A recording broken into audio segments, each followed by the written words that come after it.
of stories involved here. To leave enough time for any group that wants to sit down with me and just kind of quickly go over where they are at this point, what issues have come up, maybe need some direction, some ideas about what to include and what not to include. So think about whether your group needs to talk to me or not. I'd like to talk to as many of you as possible. So I'm going to hopefully leave half an hour for that. So we can, so you'll be in better shape for Friday when it's due. And again, you know, you're all together here, so your group's here probably, and so you should take advantage of that opportunity. So does that sound reasonable, or would you rather do those group meetings now and then do this? Go ahead and do this. Okay, Some people are some people are filtering in. not here yet. Can we get the lights over here? All right. Now the reason I'm doing this is not a vanity piece. It's because I wanted to just illustrate the range of things that come out when you're involved in pre-design kinds of activities as an architect, because it's much broader than you might think, and it involves a number of different aspects of programming, and I'm also going to kind of begin to introduce the idea of coarse grain and fine grain programming in this process. So, Avery's not here yet, but Carlos. So this is really work that I did in the 1970s. So I had graduated with a degree in architecture, and this was my first job other than what I did while I was a student. I worked as an intern in government programming office. And it's because I had that experience of working for a year and a half as a programmer in a government office. I got this job partly because of that. So I worked for a company called Built Environment Coordinators, and it was also Bryan Out Architects, and it was a full-service firm. We did everything, including design, construction management. We had engineers. We had all kinds of people. About 50 people in the firm in 4 different offices around, all the way across Canada. The first project I was really heavily involved in that I was in charge of with a team of 3 other people was this chiropractic college, which was an existing college. I had never gone to a chiropractor. I didn't know anything about chiropractic. So I decided the best thing to do was to go in as a patient. And these are students, they're first, second year students. That was the worst decision I ever made because I was in the hands of a student who didn't know what he was doing, and he hurt my back. I've had back issues ever since. The other thing that happened was they took the blood, they listened to my heart and wrote down that I had a heart murmur, which I don't have. And so ever since I've been paying extra insurance, health insurance, because of that report that ended up in the system saying I had a heart murmur. But, so be careful as a programmer. You don't put yourself in jeopardy unnecessarily. But anyway, what we did was we analyzed thoroughly how they were running their school. They needed to expand. And then we designed the addition, and this is the addition, and this is a pretty modest project. And then the addition was built. We were construction administration and the whole thing. We did the whole 9 yards all the way through helping them to organize their moving their furniture into the new part and stuff like that. This became a much more challenging project where we had a team that went to the Ontario Department of Health testing lab. This is where all your, when you go to a doctor and you're having a checkup and you have all these samples that you have to give of your bodily fluids and things like that. This is where they would go in Ontario. There was one central location, government. Here, private labs do this kind of stuff, but a government lab did it in Canada. This is the existing building. This is the new building. It's hard to tell which is which because this looks kind of a little more modern. That looks a little uglier. But we had to go in the lab and understand from a time and motion point of view what they were doing in the lab. Why was it important to carry this beaker only no more than 5 feet from here to the test auto analyzer or the gas chromatograph or whatever the piece of equipment was? Now, fortunately, I had been very interested in chemistry, and I was in chemical engineering initially. So I kind of knew some of the language, I knew what some of the equipment did. So I was able to quickly absorb as much as possible about what was going on in the lab. I knew what a centrifuge did, and I knew all that stuff. And we also had on the team someone who was, in fact, a lab technician type person. So we did an analysis of how they should run all their testing in terms of assembly lines, and developed a schematic of how the process would occur, and then overlaid that with the floor plan and laid out the floor plan developed it as a comprehensive architecture program. And then they went ahead and hired a design architect to design the building, and that's what they designed, which is unfortunate. I think it's a terrible looking building. It's still there. I drive by it every so often when I'm in Toronto, and it's still humming along. This was a very interesting project because we were working with Marcel Breuer and Associates out of New York City. I had to go to New York City a few times to meet with their team. They were the architects, design architects. We were the special area consultants. And again, I directed this project. It was an engineering complex on the State University of Buffalo, State University of New York Amherst campus, which is outside Buffalo, New York. And we had to do a detailed program of the chemical, civil, mechanical engineering buildings. And based on that, we did the detailed programming of those spaces, which was very technical again. Breuer's office designed the buildings, and then they handed it back to us and said, okay, do the layouts in the building now, of all the labs. So we had to lay out all the benches, we had to lay out all the equipment, and where all that went. So this was really, again, very much like the health lab, where we had to do a lot of technical, had to have a lot of technical knowledge about the disciplines of civil, chemical, and mechanical engineering. This was a project that was kind of, a lot of it was coarse-grained planning, because this role and feasibility study consisted of going all across the country of Canada, which is a huge country, bigger than the United States, and interviewing radio operators, air traffic controllers, marine pilots, anyone involved in the transportation area that was a technical person that needed training. So this was meant to be a training institute for all those technical people. And they were spread out all over the country. This was an effort by the government to centralize all that training in one location. So we had to go around and talk to all these people all across the country and develop what we called an operations analysis, where we developed a plan for how that school should operate in terms of what should be included, what doesn't need to be included. And this was a pretty complicated thing because it was a residential training facility. So it involved housing, it involved recreation, it involved a lot of different things. In fact, I have a whole other presentation on this project that describes what happened with the site. Figuring out how to select the site was a big effort. And then to program the building, we did something called a design audit, where we sat down with Ron Tom architects, who were the architects.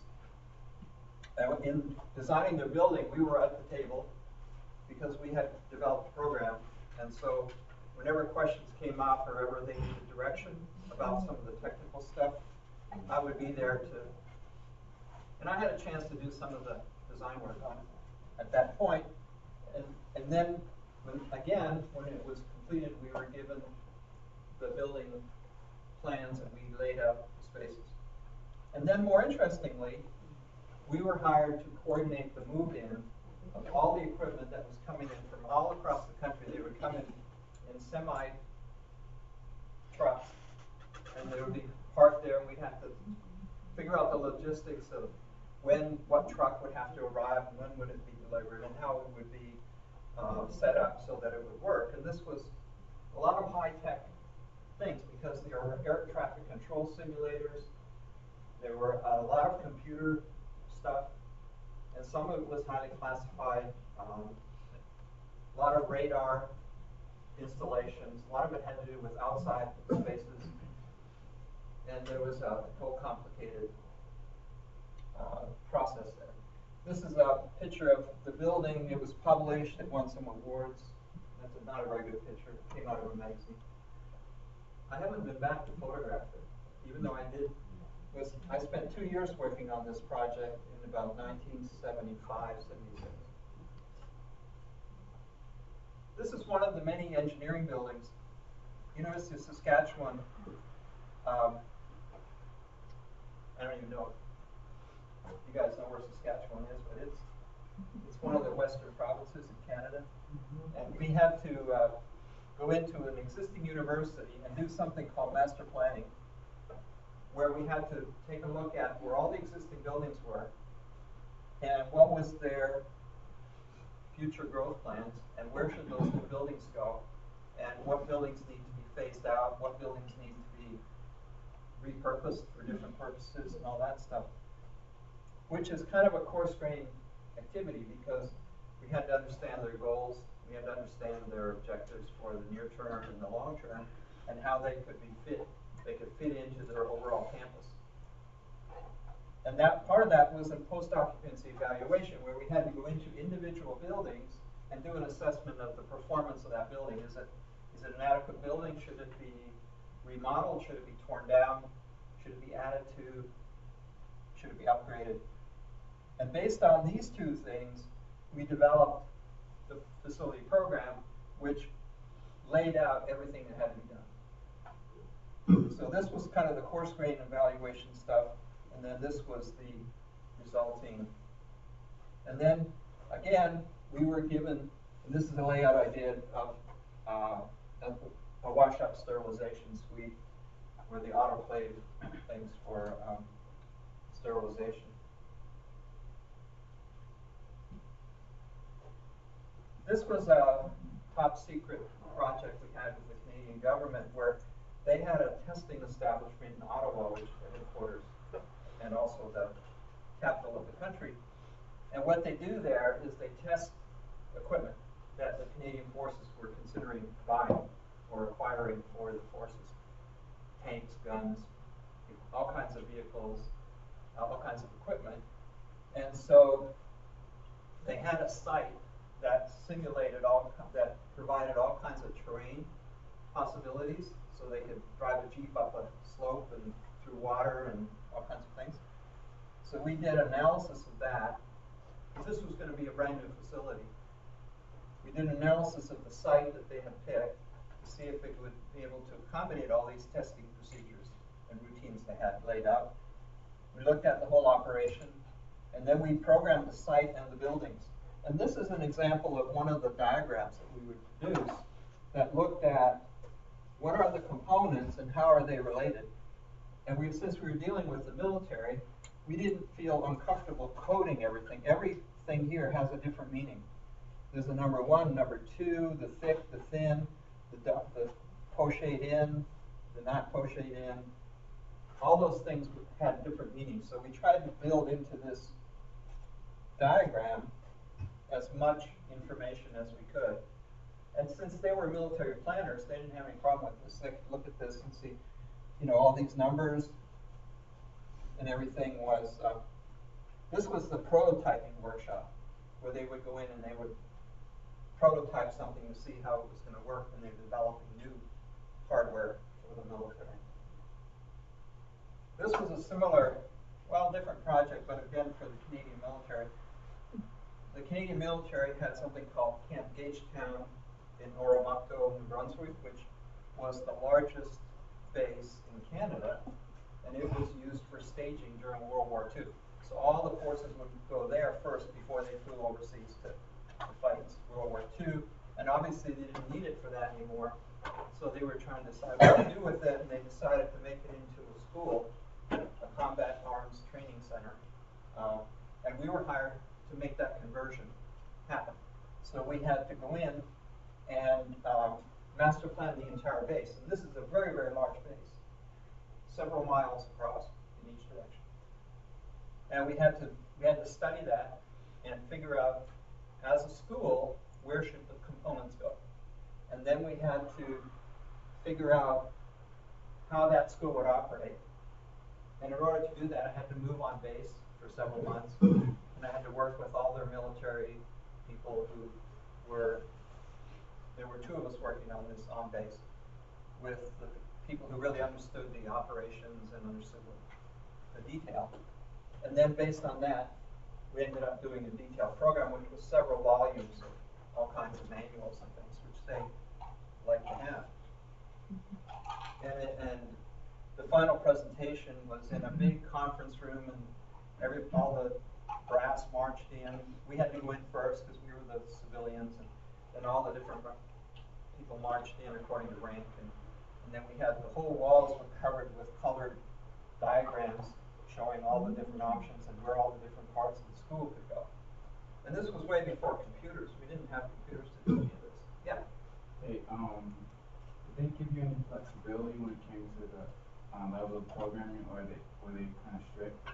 They had very clear requirements that were went all the way from broad sort of planning all the way down to very, very precise.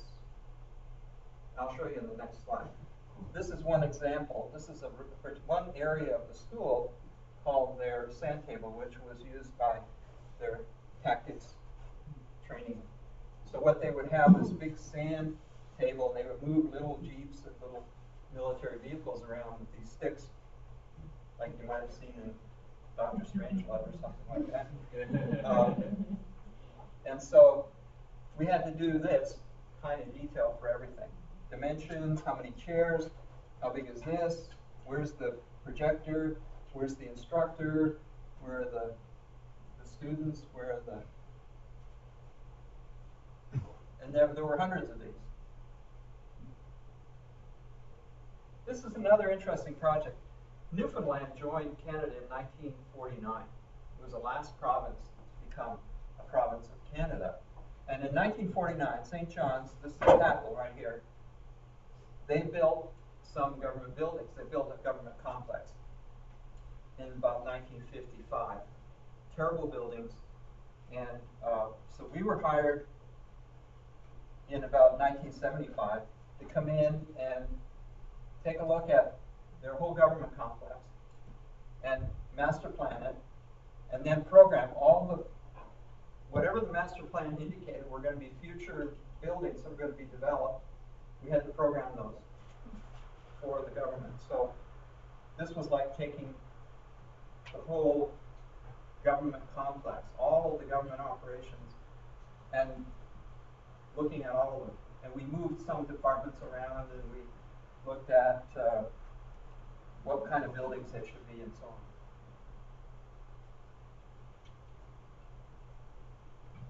on. This was a project where we worked with the Saudi government, developing a university, and this involved Skidmore, Wings and Merrill and a couple of other big engineering firms, and it was a big consortium of firms. And we were the engineering programming consultants because we have previously been involved in so many engineering buildings. So, but what's interesting about this is the Saudi Arabian prince that was in charge of this, he wanted us to do the whole thing. He wanted us to develop the curriculum. He wanted us to program all the spaces, all the science and engineering spaces, and a school of architecture. And so we did that, and when we did the schematic design, we went to Boston in, I think there's a date here. Yeah, 1975. We got together in Boston one weekend and used the computer that Perry Dean Stewart had, which was one of two computers in the country, or three computers in the country that could do architectural layouts that looked at proximity relationships. It was called the CRAFT program. And we went there and we laid out the whole university in one weekend, using our relationship diagrams, using our square footages, using the information we had. And interestingly, that was the computer that ended up here at Florida A&M University in about 1977, shortly after we finished this work. So this is an example of the space summary sheet that we used. And you'll notice that there's a new number, old number. What happened here was this was the preliminary list of spaces, and this was after we did the schematic design. We went back and adjusted the program, and the schematic design was very schematic. It was just laying out where all the spaces would go. And then over here, you'll see the old square meters per space, and then the new square meters. And there's a number of things in here. This tells us whether it's a lightly serviced space or heavy service space, the occupancy, and down here there's a number of, in this key, there's a number of characteristics of spaces that became important in planning, whether it has a high ceiling, whether it needs to be on an outside wall, whether it has something that's toxic to other things, so it needed to be carefully located, whether there was an acoustical situation, maybe it created a lot of noise. So all those kinds of things were keyed in here. And these individual spaces all had layouts, like the one I just showed you, and something called a data sheet. And I may have a data sheet a little later on. This was kind of a scary project because we had to go to the psychiatric prison, the main psychiatric prison in Canada. This is where the people who are the worst of the worst, that have all kinds of bad tendencies, they're locked up here, and they needed a psychiatric center. They needed to update it because the Liberal government had come in after the Conservative government had been in power for many years. The Liberal government was very liberal leaning, and they wanted to help these people, not just punish them. So they brought in more psychiatric help and more programs for these people. We had to develop the programming for that. So this was the planning criteria, the coarse grained planning criteria report. I have it upstairs, actually. Another thing we had to do, and I'm going to try and go faster, is when the Liberal government moved in, took over in Canada, they looked at the whole prison system and they said, we have got real problems in our prison system. Our prisons are overcrowded, they're too big, they're having problems with control of the inmates, having problems with recidivism. Many inmates are coming back. So their idea was, let's make smaller prisons with programs that would set the prisoner on the right course and rehabilitate them, and then they wouldn't come back, and it would be more humane and so on. So we were hired to evaluate the entire prison system across the country and to go in to 5 particular federal prisons, some were existing, some were new, and do a complete evaluation of the prison and program the changes that needed to occur. Now this was a project that made me want to get out of programming, particularly because of this Supermax Special Handling Unit in Saskatchewan. These were the people who had to be isolated completely in their own cell, no contact model. So they could not have any contact with any other prisoner, no contact with the family members, no contact with anybody, except occasionally their attorney would come in and there would be a prison guard that would feed them stuff through the slot in the door. And they had a mandatory 1 hour exercise in the exercise yard by themselves. But these were not the same people that were in the psychiatric prison. These were people that were administrative control problems. These were the young, well-educated, radical people who were trying to organize people in the prisons to rebel. So they were the highly educated, younger, they were the ones that had been put into these places because they were causing problems in the prisons. There were a lot of prison riots at that time. So I decided that's just not right. I mean, I don't want to be part of that. There were other, controversies here. The Atlantic Medium Security Prison in New Brunswick, we programmed a swimming pool into that. And then the news hit the newspapers, and they got really upset because the local high schools didn't have swimming pools. This was a project where we had to go with bush pilots and planes. You see up here, Resolute Bay, White Horse, Yellowknife, and there were some other places in here. We had to go to those places and interview scientists that were doing scientific work in the Canadian North. They were intended to be biologists that were looking at polar bear, wolf tribes, or whatever they call them, and other sort of creatures. There were also some people who were up there doing geological explorations and things like that. We had to interview them, and the question we asked them was, what are your future needs for scientific facilities? And I have a ton of stories about that, meeting these characters, but I don't have time to get into that. So based on that, we did an analysis of where future buildings need to be built, and how do you build them in the Canadian North where there's a very short period of time when you can actually do something up there. Because the winter sets in and you can't fly in, you're stuck there. So we actually designed the labs as units that could be brought in by helicopter and dropped in place and connected, and I have that report upstairs. And we came up with a number of different strategies for how these labs could be implemented and put in place. That was one of the more interesting design challenges I had while working for this office, was designing those. I had to worry about how heavy a payload could a Sikorsky helicopter carry, what were the maximum dimensions that could be shipped on the back of a flatbed on a semi,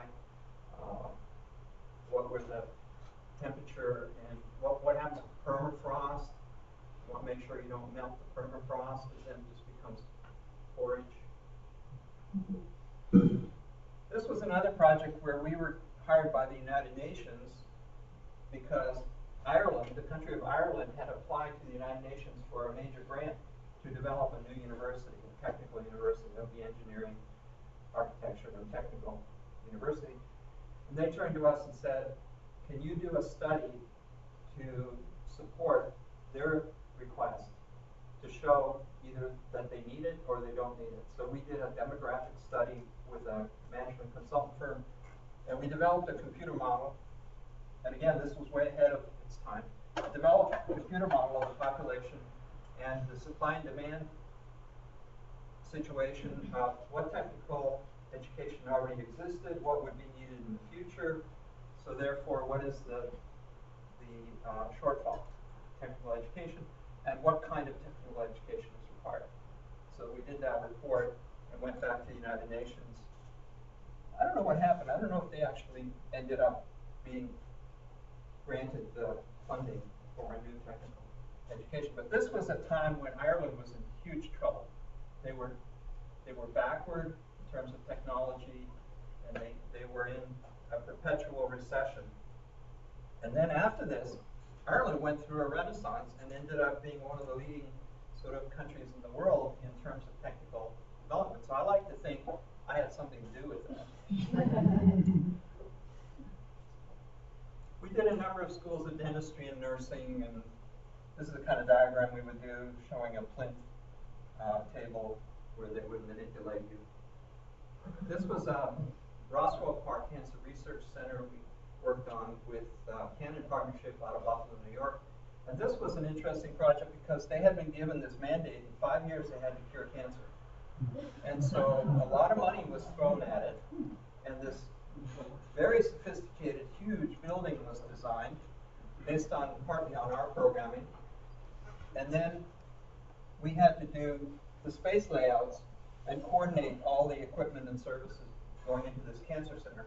Now, a cancer center like this research cancer center is an extremely critical technical challenge because you have to worry about pathogens, you have to worry about contamination. There was X-ray facilities that needed special shielding. You had to worry about how the air moved through the building, so there was no problems with that. So this was, and there was a large animal colony in the building for their research. They're still doing the research, 35 years later. It's So we reached that goal. so this is one we didn't succeed in curing cancer.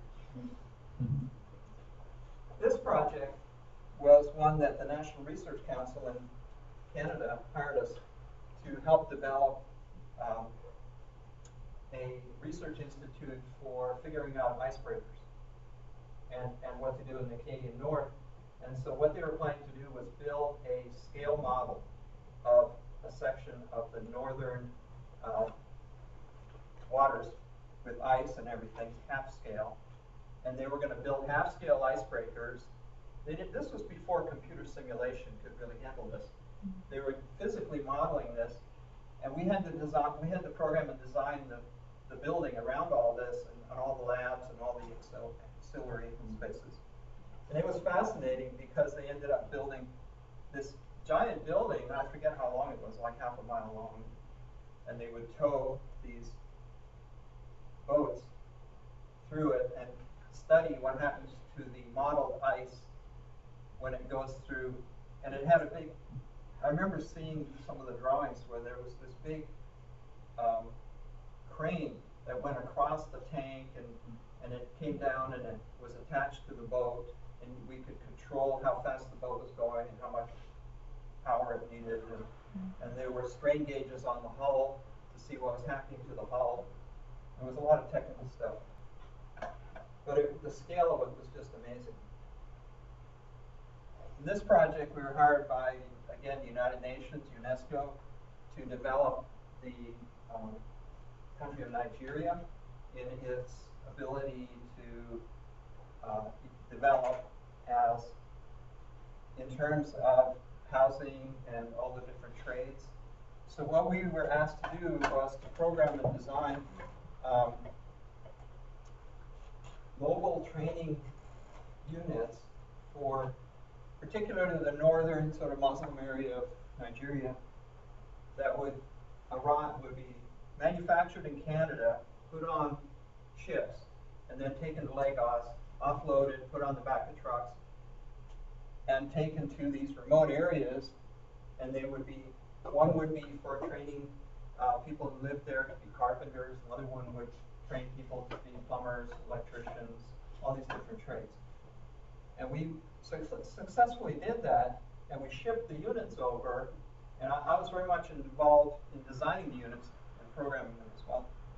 But then they sat in the harbor in Lagos for 6 months because there was an embargo, ship embargo. Concrete ships were blocking the harbor, and a lot of the stuff ended up rusting, and then it was offloaded, and a lot of it disappeared somehow.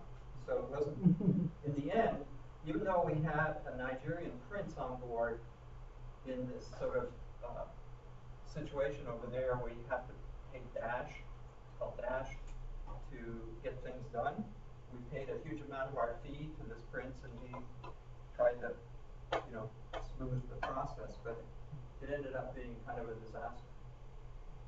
So those are just some of the, it's not all the projects. I think I was involved in like 50 different projects.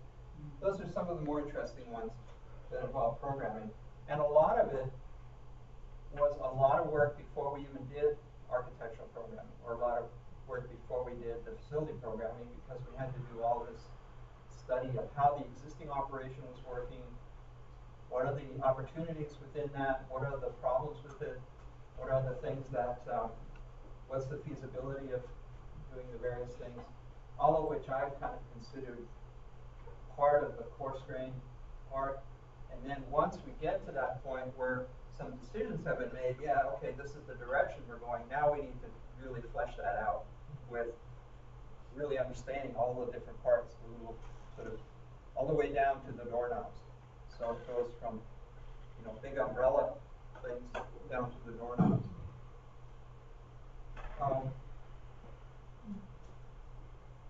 So I guess we still have 15 minutes, but could we, could you turn the lights on? Are there any teams that want to sit down with me for a couple minutes and just kind of run over what they're doing or how things are going or have questions? Any responses to this thing that I ran through? Was this when you were just specifically a programmer? Like you? No, I wore two hats. I graduated, I worked for a couple of years in the office as a programmer, and then they made me the head of programming, or the director of programming. But at the same time, I was one of the three designers in the firm. So I also was designing, like I designed a Coffee Country Club facility, I designed an office building, I designed 6 or 7 buildings at the same time, like juggling. So what would be like I guess the process for, would it always first start off with design, creating a shell, and you would go to the program? Or was it whatever? No, it changed. Every project was kind of unique. Okay. And not very often would we create a shell or create an overall building. It usually grew out of a lot of analysis and a lot of other kinds of things. And very often we would get to the point where we had the thing pretty well worked out, and then an architectural design firm would come on board and take it through architectural design and drawings. And most of our stuff was at both ends. It was pretty diagrammatic and kind of programming stuff. And then later on, very often, because we knew that we had the intimate detail and we understood how the things really worked, they gave it back to us and said, okay, now lay it out so we have all the equipment and stuff in the right place. Because they didn't have that expertise as just an architectural firm. Yeah. Were you typically working with like a budget, or? Yeah, we had a budget for our services that was 2% of the construction cost. So when they asked me to be a partner, I had a chance, they opened the books to me and I was able to see what the fee structure was and everything in there. Just in programming services, there were fees of a couple million. Because the government system in Canada is very different, and how you treat this kind of work it was given much more respect and attention than it is around here. Around here, it's like something you kind of do as an architectural firm automatically. You just try and crank it out so that you can get on with the stuff you're being, like the design and contract documents. But you know, so if you're interested in this end of projects, you know, move to Canada.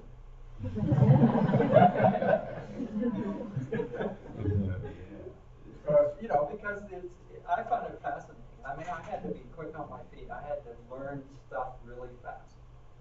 And I had to learn how to interview people so I got the information I needed without sounding dumb. Like, I had to make it seem like I knew what I was talking about. And the first job I did, I had just arrived in the office like the day before, and they said, okay, you got to go to Ottawa and meet with these people about this new lab.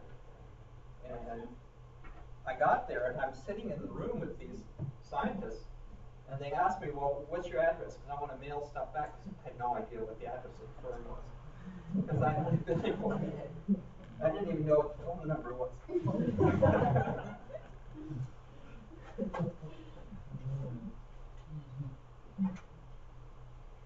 Well, I have a question. Yeah. In your experience of working with these projects, like working in cold weather, how do you guys work around that? Around what? Like working in a cold environment, like, you know, just like in. Use wear clothes. No, I know what I mean, but in terms of like, I know like certain things, like for example, like concrete needs to cure for a certain amount of money. Oh, yeah, yeah. How do you work in that kind of, you know, time? Well, there's all kinds of techniques. You put stuff in the concrete, you tint the site the contract, the construction site. You use, heaters. Yeah, there are a lot of technical challenges. Not so much in a place like Toronto, but when you get further north, you have to really understand all that. Even in a place like Winnipeg, where it gets to be 50 below zero, you can't pour concrete. You know, as a result of this work, I was invited to come down here for a workshop, and then I was invited to come down here and start the graduate program on redesign program. And I also did a bunch of stuff with the government of Manitoba when I was there. Yeah. So you being a programmer and a designer and design architect, can you like, I guess, impose your own agenda on this team? I was never really the designer for the projects that we programmed. Okay. The projects we designed were part of the other part of the firm called Reinhardt Architects, and they were like apartment buildings, office buildings, a lot of projects where we just did a very simple program, but we were really hired to be the architect, designer. Are there any groups that want to talk to me for companies? Everyone's in good shape? Everyone know what to expect on Friday? We're going to come in here, and I want each group to do a very quick presentation. Okay? And hopefully you have it like on Blackboard, something easy to show. And try to get it before 10 o'clock on Friday morning, so I have a chance to look at it and really study it and think about it before class. Yep. Now, this presentation is going to consist of our workable plan that we came up with so far. Yeah, your work. What the owner gonna provide to, I guess, whoever the programmer, the time frame which they don't get it, or something like that. Or we just, Well, you just want to see the process of. It's your work plan, assuming. I don't think it's necessarily the owner's work plan. It's the work plan for the project. Now, whether it came from the owner, or whether it came from the programmer, or whether it came from the architect, or whether it came from a group developing the plan, that's part of your plan. So it's just gonna show Plan all, development. it's just gonna show all our responsibilities and when the. Yeah, and what are your deliverables? What's your process? What's the schedule you're thinking? When are you gonna have certain reports? When are you gonna have certain things accomplished? And so it might be an organization diagram, it might be a schedule, it might be a list of tasks, it might be, it's really up to your group how you structure that, how you present that. But the objective is to be able to demonstrate an understanding of how one goes from where we are today, which is this building, to a building 5 or 6 years from now that is reflective of the state of the art now and in the future of architectural education and architecture. And what does it take to get there? Now, you're not doing the design part, you're not doing the construction part, but that might come into play early somehow. So that's what I'm interested in seeing. And you'll have chances to develop it further, to revise it. This isn't going to be cast in stone. But I want to see, at least where you are now. Yeah. Some of these experiences that you were talking about today, like activities where y'all program areas and how they relate to each other, like how many diagrams that, or where you would spend time interviewing people or doing push occupancy eval, those might be some of our own things that we might take and say that would help our process too. So those are going to be some of our deliverables that we would have in our process. Yeah, I would think some of that would be there. Yeah. you know, for example, you might wanna list what information you would need to get from somewhere. And in some cases, you might know where to get the information. Like you might want, it might be important to interview faculty about where did they think architectural education should be 5 years from now, 10 years. Or it might be students, you know, you guys have gone through the experience. You know there's two different worlds. There's the world in here, and then there's something called the real world. And then there's the real world outside of Tallahassee. You know, the real world of practices that are international, that are working globally, that you know, that you see in the magazines and in the online. That's another world. And how do you, what do you think architectural education should consist of in terms of what this building can do for you? Because maybe it doesn't all occur here in the future. I mean, we have so much capability now with mobile stuff going on. We have so much capability with remote, you know, things, whether it's Skype or whatever it is. I think all of that you need to think about. And I know it's putting you in a whole different mindset. Now you're kind of being futurists about architecture. But that's what I want you to do. And feel comfortable doing it. Feel confident that you have an expert opinion on this.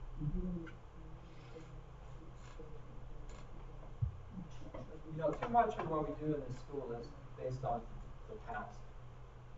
You study architectural history, you're taught how to design in kind of old-fashioned ways, 20th century, sort of, because that's what the faculty grew up with and know how to do. And you need to think about how could it be? What does it mean for it to be much more integrated design, much more, you know, team thing with other expertise, other disciplines involved, maybe something that involves much more technology supporting what you're doing, whether it's a building information model or whether it's some sort of prototyping facility that has like 3D printers and, you know, whatever. That's where things are heading, and I think that's what I'm looking for you guys. Brainstorm.